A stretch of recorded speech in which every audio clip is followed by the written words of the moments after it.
Hello दोस्तों, refix India के YouTube channel पे आपका फिर से स्वागत है। तो दोस्तों, आज की वीडियो में हम बात करेंगे। हमारे पास एक बोर्ड है जो कि सोनी कंपनी का बोर्ड है। और दोस्तों, इसके अंदर जो प्रॉब्लम है ये 3 टाइम ब्लिंकिंग में ये गया हुआ है, यानी कि 3 टाइम ब्लिंकिंग प्रोटेक्शन मोड में है।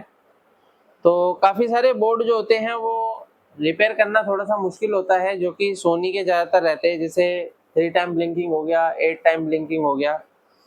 तो आज मैं इस वीडियो के अंदर आपको बताने वाला हूँ किस तरीके से हम बोर्ड को चेक करते हैं, किस तरीके से हम रिपेयर कर सकते हैं। तो चलिए स्टार्ट करते हैं। सबसे पहले मैं आपको दिखा देता हूँ, ये हमारे पास बोर्ड है। तो अगर आप यहाँ पे देखेंगे तो इसके अंदर जो लगा हुआ है, यहाँ पे प्रोसेसर लगा हुआ है और यहाँ पे सारी रैम लगी हुई है। और यहाँ पे देखेंगे तो इसकी eMMC IC है। और अगर आप इसके अंदर देखेंगे तो यहाँ पे जो है इसके ये HDMI पोर्ट है और यहाँ से सारे कनेक्शन हमारे CPU में जा रहे हैं। तो इसके अंदर HDMI IC CPU के अंदर ही कंबाइंड है। अब क्या है, अगर हम इसको ऑन करके चेक करते हैं इसकी क्या कंडीशन है, तो यहाँ पे अगर आप देखोगे तो सेट को पावर बटन प्रेस करो। पावर बटन प्रेस करने पे देखते हैं, एक बार और प्रेस करो, थोड़ा सा ये टाइम लेता है। तो अभी आप यहाँ पे देखेंगे सेट हमारा स्टार्ट हो गया है। और जैसे ही स्टार्ट हुआ है तो ये प्रोटेक्शन मोड में ही स्टार्ट हुआ है, इस चीज ध्यान देना। 3 बार हो गया। अच्छा, फिर से ठीक है, 3 टाइम ब्लिंकिंग में जा रहा है। तो आज ही हमारी सोनी की क्लास हुई है और आज ही हमारा प्रैक्टिकल भी हो रहा है। तो इससे बढ़िया क्या चीज़ है, क्या नहीं। तो यहाँ पे क्या है, आपको देखने को मिलेगा अब इस फोल्ड को किस तरीके से हम रिपेयर करेंगे। अब देखिए, जब भी आपके पास इस तरीके की दिक्कत आती है, वैसे यहाँ पे अगर हम देखते हैं कौन कौन सी वोल्टेज बन रही है, यहाँ पे अगर हम चेक करते हैं तो अगर आप बोर्ड के अंदर देखोगे तो कौन कौन सी वोल्टेज हमारी बनती है, तो यहाँ पे देखेंगे तो जो हमारा सोनी का बोर्ड होता है इसके अंदर ज़्यादातर बक कन्वर्टर का यूज़ किया जाता है। मतलब हर जगह बक कन्वर्टर लगाए जाते हैं। तो बक कन्वर्टर अगर आप देखोगे तो यहाँ पे बक कन्वर्टर लगा हुआ है। तो यहाँ पे देखो कितना वोल्ट बना रहा है, 3.3 वोल्ट बना रहा है। यहाँ पे ये 3 वोल्ट की सप्लाई आ रही है। अब 3 वोल्ट यहाँ पे ओके है। यहाँ पे देख लेते हैं यहाँ पे क्या वोल्टेज है, कोई भी वोल्टेज नहीं है। कोई वोल्टेज है नहीं है। और देखते हैं, और यहाँ पे भी देखो, यहाँ पे भी रेगुलेटर है। यहाँ पे क्या वोल्टेज है, 1.5 वोल्ट। ये किस लिए होती है, रैम के लिए होती है। रैम के लिए भी देखो बक कन्वर्टर लगा रखा है। ज़्यादा तो चाइना वाइना के बोर्ड देखोगे तो उसमें क्या लगा होता है, एक छोटा सा LDO लगा होता है, ठीक है ना। अब यहाँ पे अगर आप देखोगे तो यहाँ पे हमारा कितना वोल्ट आ रहा है, हाँ, यानी कि यहाँ पे हमारा 5 वोल्ट आना चाहिए, क्योंकि ये USB के आसपास में, कहाँ पे, USB के आसपास में। और भी बक कन्वर्टर लगे हैं इसमें। और अगर आप यहाँ पे देखेंगे तो एक बक कन्वर्टर यहाँ पे भी लगा हुआ है। यहाँ पे भी अभी देखेंगे तो कोई भी वोल्टेज नहीं है, ठीक है। एक बक कन्वर्टर देखो इसके बोर्ड में भी लगा हुआ है। यहाँ पे देखोगे तो इन्वर्टर बोर्ड इसके अंदर ही है, LED ड्राइवर। तो यहाँ पे देखोगे ये लगा हुआ है। तो ये क्या है, बक कन्वर्टर है। यानी कि जिस IC के पास में इस तरह की कॉइल मिलती है तो ये क्या होता है, बक कन्वर्टर होता है। तो अगर आप यहाँ पे देखेंगे तो यहाँ पे हमारे को क्या मिल रहा है, यहाँ पे भी हमें कुछ नहीं मिल रहा, ठीक है। अब देखिए, यहाँ पे हमारे को कोई भी वोल्टेज नहीं मिल रही।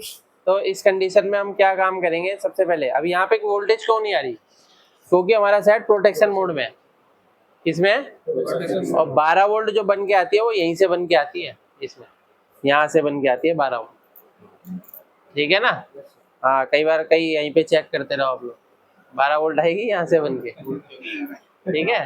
हाँ, अब देख लो यहाँ पे सिस्टम लगा रखा है। ज्यादातर बोर्डों में क्या होगा, 12 वोल्ट का, तो मदरबोर्ड में तो लगाएंगे, और कंपनी ने कहाँ लगा दिया, ठीक है। तो अभी क्या है कि इसके अंदर हमारे को एक चीज देखनी है कि यहाँ पे हमारे पास देखिए कई सारे बोर्ड ऐसे आते हैं जिसमें HDMI IC जो है लग के आती है। और काफी सारे बोर्डों के अंदर क्या दिक्कत होती है, जब हमारी HDMI IC खराब हो जाती है तो हमारा सेट ब्लिंकिंग में चला जाता है, 3 टाइम ब्लिंकिंग में चला जाता है। तो वो कौन से सेट होते हैं, जो हमारे ओल्ड मॉडल होते हैं, पुराने मॉडल होते हैं, ठीक है। और जो नए मॉडल रहते हैं तो नए मॉडल के अंदर क्या होता है, ज्यादातर हमारे 5 वोल्ट से रिलेटेड दिक्कत आती है। कहाँ से आती है? 5 वोल्ट का बक कन्वर्टर अगर हमारा खराब हो जाएगा तो हमारी ये दिक्कत आ जाएगी। तो अभी क्या है कि यहाँ पे अगर हम देखते हैं तो यहाँ पे अगर आप देखोगे तो 5 वोल्ट तो हमारा यहाँ पे बिल्कुल भी नहीं बन रहा है। तो अगर हम इसकी इनपुट सप्लाई चेक करते हैं तो इनपुट सप्लाई में अगर देखते हैं तो इनपुट पे हमारे को क्या मिल रहा है? कुछ नहीं मिल रहा है, 0 मिल रहा है। यहाँ पे देखो कितना वोल्ट मिल रहा है इसके इनपुट पे, कितना वोल्ट मिल रहा है? 19 वोल्ट मिल रहा है, ठीक है ना। इसके इनपुट पे क्या वोल्टेज मिल रहा है? कोई वोल्टेज नहीं है। तो अभी क्या काम करते हैं, हम इसको इनपुट दे के चेक करते हैं भाई क्या रहता है, ठीक है। कई बार क्या होता है हमारा रेगुलेटर भी खराब हो जाता है, शॉर्ट हो जाता है, तब भी हमारा ये 19 वोल्ट की दिक्कत, तो सॉरी ये 5 वोल्ट की दिक्कत आ सकती है। तो देखते हैं कि भाई यहाँ से वोल्टेज देने पर जो है हमारा वोल्टेज ड्रॉप होता है या सीधा खड़ा रहता है। तो उस कंडीशन में देखेंगे क्या रहता है।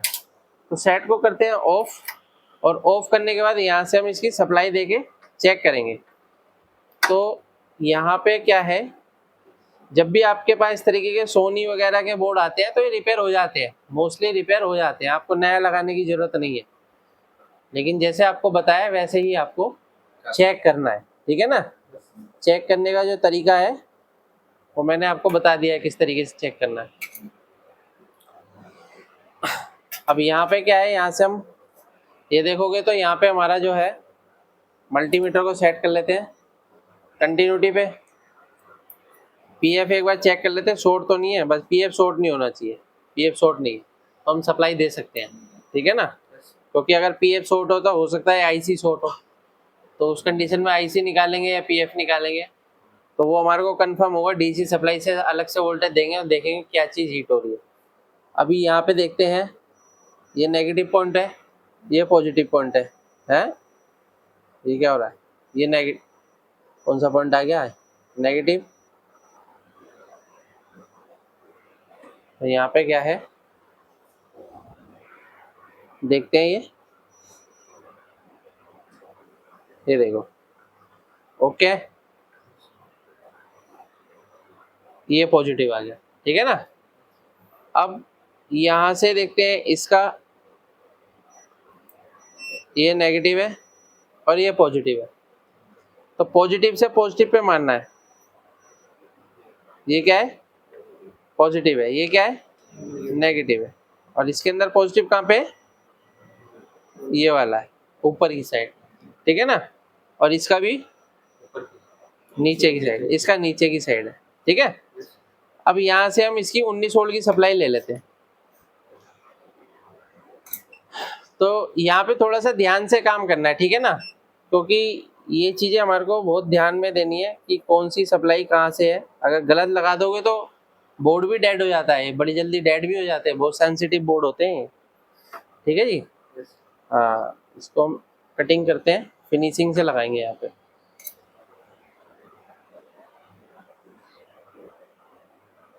तो ज़्यादातर जो मैकेनिक होते हैं ना, सोनी के बोर्ड रिपेयर नहीं करते, लेकिन आप करोगे तो अर्निंग बढ़ेगी आपकी, है नहीं।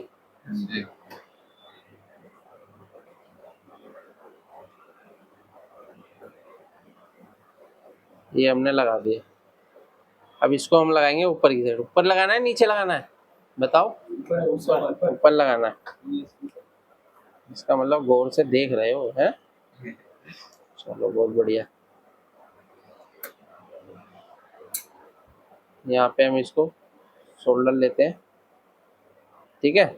ऊपर की साइड लगाना ना, चलो ये लगा दिया हमने, ठीक है। अभी हमारा जो सेट है जब ऑन हो जाएगा तो इसकी सारी वोल्टेज बननी चाहिए। क्या क्या वोल्ट? 12 वोल्ट और जो जो वोल्टेज बननी चाहिए, ठीक है। तो अभी सेट को ऑन करते हैं। तो यहाँ पे अगर आप देखोगे तो ये है इसका, देखोगे तो थोड़ा सा यहाँ पे गौर से देखने के बाद पता लग रहा है कि भाई यहाँ पे ट्रैक जो है इसका अलग है। तो ये इसका आउटपुट है और ये इसका इनपुट का ट्रैक है। ये आउटपुट का ट्रैक है जहाँ पे 5 वोल्ट आउटपुट होता है, यहाँ पे हमारा 19 वोल्ट इनपुट होता है। तो अगर इसके ट्रैक में अगर हम देखते हैं तो यहाँ से हमारी सप्लाई इसके अंदर जा रही है, ठीक है। अब यहाँ से अगर हम सप्लाई देके देखते हैं कि भाई क्या कंडीशन है हमारी पैनल इसकी बोर्ड की, पैनल की वीडियो तो बहुत सारी मैं बना चुका हूँ, लेकिन कुछ बोर्ड भी ऐसे हैं जो रिपेयर होने चाहिए। काफ़ी यूनिक बोर्ड आते हैं। तो इसके अंदर हम पावर लगाते हैं, और यहाँ पे पहले पावर लगाने से पहले, ऑन करने से पहले यहाँ पे वोल्टेज देखेंगे। इसको पकड़ो भाई जरा। यहाँ पे पहले हम यहाँ पे वोल्टेज देखेंगे कि हमारा जो 19 वोल्ट है वो यहाँ पे आ रहा है या नहीं आ रहा। मल्टीमीटर को सेट करते हैं, ये देखो भाई आ गया 19 वोल्ट। अब इसको ऑन करो जरा, पावर बटन दबाओ, और हम इसका आउटपुट देखेंगे। देखो 5 वोल्ट आ गया। इसका मतलब ये दिक्कत कहाँ पे थी हमारी, 5 वोल्ट इनपुट नहीं आ रहा है, 5 वोल्ट इनपुट नहीं आ रहा। अभी ये भी दिखा देता हूँ मैं, इसको ओरिजिनल भी ठीक कर सकते हैं। ये देखो ऑन हो गया बोर्ड, बोर्ड ऑन हो गया ना जी। ये देखो, जब हमारा बोर्ड ऑन हो जाएगा तो अगर आप यहाँ पे देखोगे तो ये हमारा पैनल के लिए 12 वोल्ट आ गया, आ गया जी। तो इस तरीके से आप चेक कर सकते हो। अब देखो मैं आपको एक चीज और बता दूं, सोनी के अंदर क्या होता है, सभी जगह आपको फ्यूज मिलेगा। तो यहाँ पे देखो, यहाँ पे एक फ्यूज लगा हुआ है, ये रहा फ्यूज, दिखाया था अभी, बताया था ना मैंने, क्लास चल रही थी, बताया था। देखो ये फ्यूज लगा हुआ, हाँ। तो ये फ्यूज इसका ओपन होगा, इस वजह से यहाँ पे 19 वोल्ट नहीं आ रही है। ये फ्यूज आप बदल दोगे, प्रॉब्लम आपकी सोल्व हो जाएगी, ठीक है। तो जहाँ पे भी आप देखोगे तो हर जगह फ्यूज लगे होते हैं इसके में बहुत सारे। तो इस तरीके से हम किसी भी बोर्ड को रिपेयर कर सकते हैं, चाहे सोनी का हो, सैमसंग का हो। काफ़ी सारे टेक्नीशियन जो है, जो कंपनी के बोर्डों को रिपेयर नहीं करते हैं, चेंज करते हैं। तो दोस्तों आप इसको आसानी से रिपेयर कर सकते हैं। अगर आप भी LCD LED TV रिपेयर की ट्रेनिंग लेना चाहते हैं तो नीचे दिए गए कॉन्टैक्ट नंबर पर कॉन्टैक्ट करें। वीडियो आपको पसंद आए तो वीडियो को लाइक करें, शेयर करें, कमेंट करें। Thank you.